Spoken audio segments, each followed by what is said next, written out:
So let's talk a little bit about content for your link wheel now. Now, the type of content you use will depend upon your strategy for your link wheel. Are you looking at dominating the top 10 and having human visitors? Or are you basically not fussed about the human visitors and all you want is to get the links to your site? If you really want human visitors and you want to rank well, then you need unique content. It has to be well written, unique content, either written by yourself or outsourced. It doesn't matter which. If you're outsourcing it, be prepared to pay sort of $10-ish for decent quality content.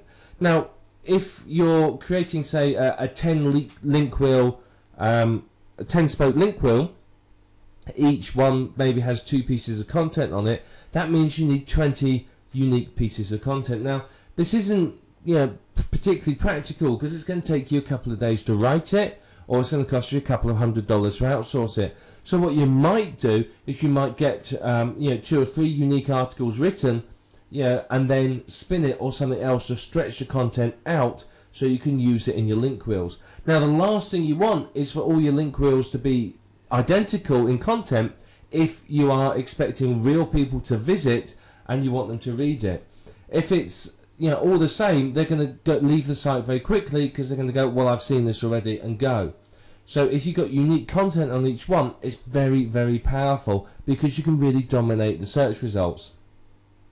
The other option, of course, is to use private label rights content. Now, this can be used as is or rewritten, or, as we'll talk about in a minute, spun. It depends upon what you want to achieve. Now, PLR content you're probably going to use if you are not too worried about humans ever really visiting it, because again, you don't want people coming to your site and going, oh, I've already seen this. They've seen it lots and lots of places. You want them to come there, find something fresh, new and interesting, and then obviously come through to your money site. The final option, of course, is spun content. It can be either unique or PLR spun. Now, in reality, what you are likely to use is a combination of these. You're likely to use some unique content, some spun unique content, some rewritten or spun PLR content.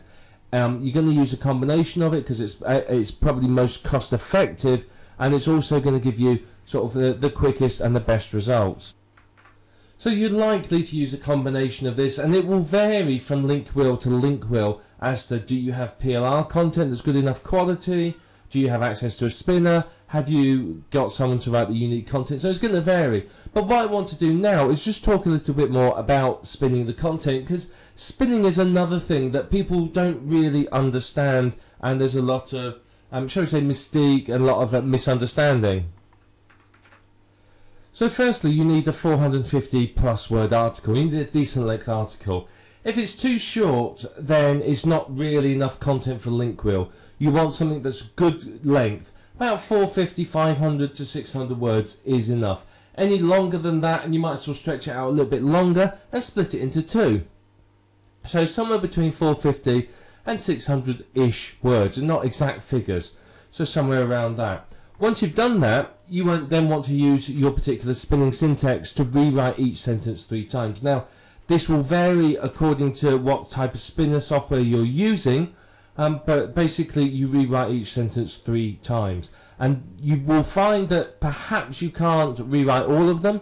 You may find that some of them you can only rewrite once or twice. Other sentences you may be able to rewrite 5 or 6 times. So, 3's a sort of average you're looking for. So some will be less and some will be more. Just if you can rewrite it a number of times, rewrite it that number of times.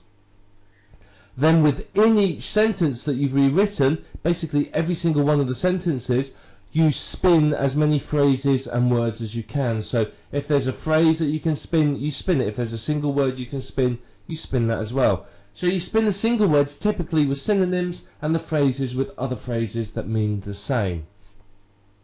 You will spin contractions with the full version, so can't becomes cannot, your becomes you are, there becomes they are, and so on. And what this does is this varies the word length of the article and helps make it that little bit more unique.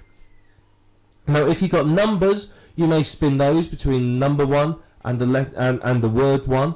If you've got lists, you may do those 1, 2, 3, 4, 5, 6, VI,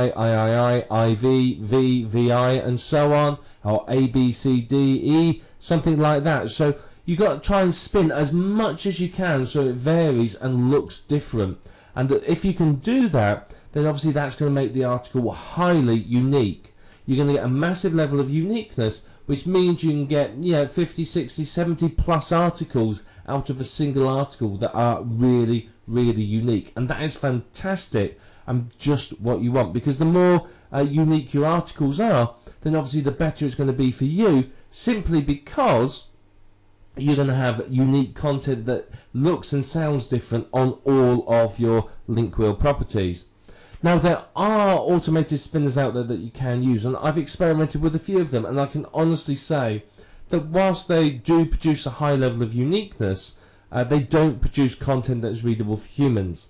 There's plenty of words which have many meanings in the English language, which the spinners don't understand the context. They just look at the word and spin that word. They don't understand the context which the word is being used in.